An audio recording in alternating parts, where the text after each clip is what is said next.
Good morning sixth class. आज हम आपको पढ़ाएंगे जियोग्राफी का लेसन नंबर 1। आपकी बुक के 3 पार्ट्स हैं ना, history, geography and civics. So history का फर्स्ट लेसन हम कर चुके हैं, जियोग्राफी का सेकंड लेसन, जियोग्राफी का फर्स्ट लेसन आज हमने स्टार्ट किया है। So open your book and listen and read carefully. Page number 104 है, लेसन नंबर 1 है our earth in the universe. Okay, हमारा टॉपिक है our earth in the universe. Earth आप जानते हैं धरती को कहते हैं, यूनिवर्स ब्रह्मांड में हमारी जो पृथ्वी है उसकी क्या स्थिति है, क्या पोजीशन है और वो किस तरह से बनी, इस सभी की जानकारी हम इस चैप्टर में लेंगे।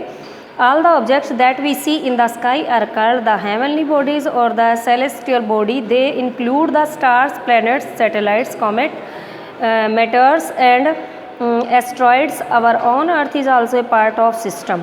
The word celestial is derived from the Latin word celestis, which means sky. There are many other celestial bodies that lie far away from us and are therefore not visible. People who study celestial bodies and their movements are called astronomers. The branch of science which deals with the study of celestial bodies is called astronomy. Science का ही एक part होता है geography, लेकिन इस science में ये लोग केवल आसमान में, ब्रह्मांड में पाए जाने वाले जो भेद हैं, जो तथ्य हैं, उनकी जानकारियाँ ये लेते हैं। जो साइंस का वर्क करते हैं उन्हें साइंटिस्ट कहते हैं, लेकिन जो खगोल शास्त्री होते हैं, हमारे आकाशीय पिंडों की जानकारी जो जानकारी रखते हैं, नक्षत्रों की जानकारी जो निकालते हैं, वो होते हैं एस्ट्रोनॉमर। अब आपको ये बताएं, जितने भी ब्रह्मांड में बहुत सारी चीज़ें हम देखते हैं, हमारी पृथ्वी पे पेड़ पौधे, चिड़िया, तोते हैं, लगता है आकाश बिल्कुल खाली है, ऊपर देखते हैं तो ऐसा नहीं है। वहाँ पर भी बहुत सारी चीज़ें हैं जिनकी जानकारी हमें नहीं है। वो एस्ट्रोनॉमर्स खोजते हैं और हम तक जानकारी पहुंचाते हैं, उनकी मदद से हमें जानकारी मिलती है। क्या क्या होता है ऊपर? स्टार्स होते हैं, प्लैनेट्स होते हैं, सैटेलाइट्स होते हैं, ग्रह, उपग्रह, कॉमेट्स होता है, तारे हैं, ध्रुव तारे हैं, पुच्छल तारे हैं, बहुत सारी चीज़ें हैं और बहुत सारी इतनी चीज़ें हैं जिनको हम नहीं जानते हैं, उनकी खोज में लगे हुए हैं अभी भी। ठीक है। और यूनिवर्स ब्रह्मांड के बारे में हम बात करते हैं। Most astronomers believe that the universe started about 15 billion years ago with the genetic explosion of a cosmic egg, the big bang. जो हमारे खगोल शास्त्री है वो मानते हैं कि हमारे करीब 15 खरब वर्ष पहले, बिलियन वर्ष पहले हमारी पृथ्वी का उदय हुआ था, यूनिवर्स का उदय हुआ था।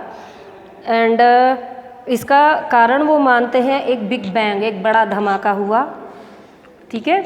और उस धमाके से जो भी चीज़ थी उसमें से बहुत सारी चीज़ें निकली, कुछ क्रिस्टल्स निकले, कुछ गैसेस निकली, वो आकाश में अलग अलग जगह पर जाकर स्थापित हो गई। कुछ उनमें से स्टार्स बन गए, कुछ उनमें से धूल के कण बन गए, इधर उधर बिखर गए, कुछ उसमें से काफ़ी ज़्यादा मात्रा में गैसेस इकट्ठी होगी, कुछ बहुत दूर पहुंच गए, कुछ हमारे पास रह गए, है ना। तो कुछ जो गैसेस थी उन पे जो क्रिस्टल थे, मिट्टी के जो कण थे, धूल के कण थे, वो जम गए, वो क्लाउड्स हो गए। तो इस तरह से बहुत सारी चीज़ों का निर्माण हुआ। The molecules come together and formed again clouds of gases and dust particles called nebula. जो निबुला होता है, आपने नाम भी सुना होगा, तूफानों के बहुत अलग अलग नाम आते हैं।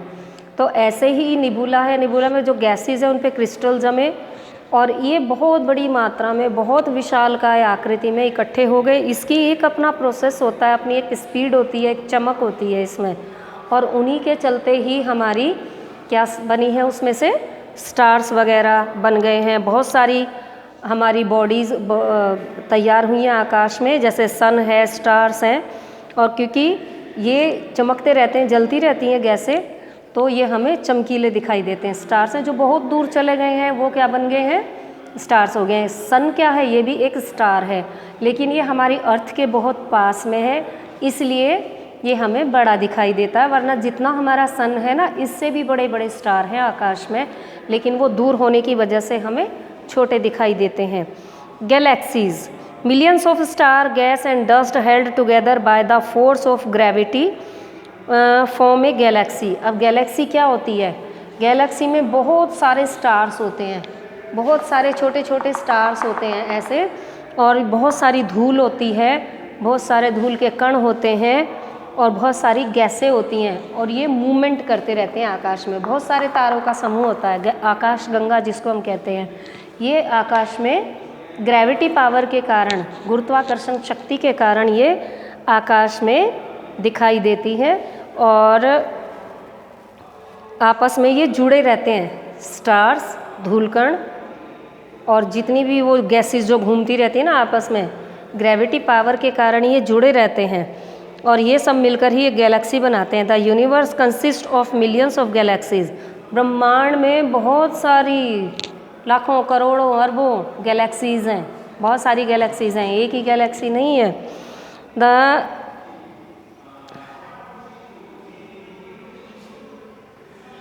Our solar system belongs to one of these galaxy called the Akash Ganga और द मिल्की वे।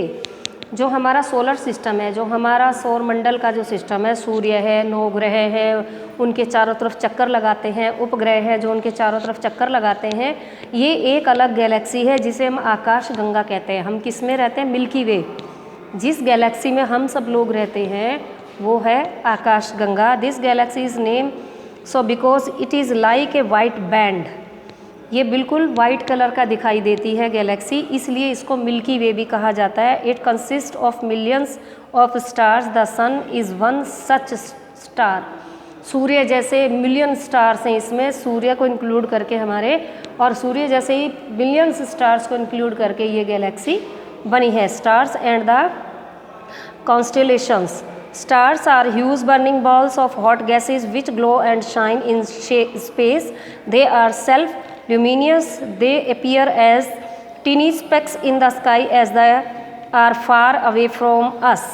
आकाश में बहुत सारे हमें तारे दिखाई देते हैं। ये क्या है, जलती हुई गैसों के गोले हैं। जैसे कि हमारा सूर्य भी जलती हुई गैसों का एक गोला है, ऐसे ही ये स्टार्स हैं, ये जलती हुई गैसों का गोला होते हैं। इनकी अपनी रोशनी होती है। दिन में हम कहते हैं तारे नज़र नहीं आते, क्योंकि सूर्य हमारे पास है, उसका प्रकाश इतना तेज होता है कि वो बहुत बारीक बारीक जो प्रकाश है उसको छिपा लेता है। जैसे हम बहुत सारी लाइट्स जला दें और उनके बीच में एक दिए को जला के या मोमबत्ती को जला के रख दें, तो क्या उसका उजाला आपको नज़र आएगा?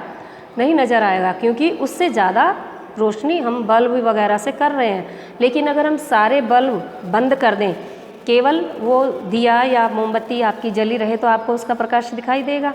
सेम वही कंडीशन हमारे स्टार्स के साथ है। स्टार्स दिन में भी चमकते हैं, रात में भी चमकते हैं, लेकिन सूर्य के प्रकाश के कारण उनका प्रकाश हमें, उनकी लाइट हमें नज़र नहीं आती।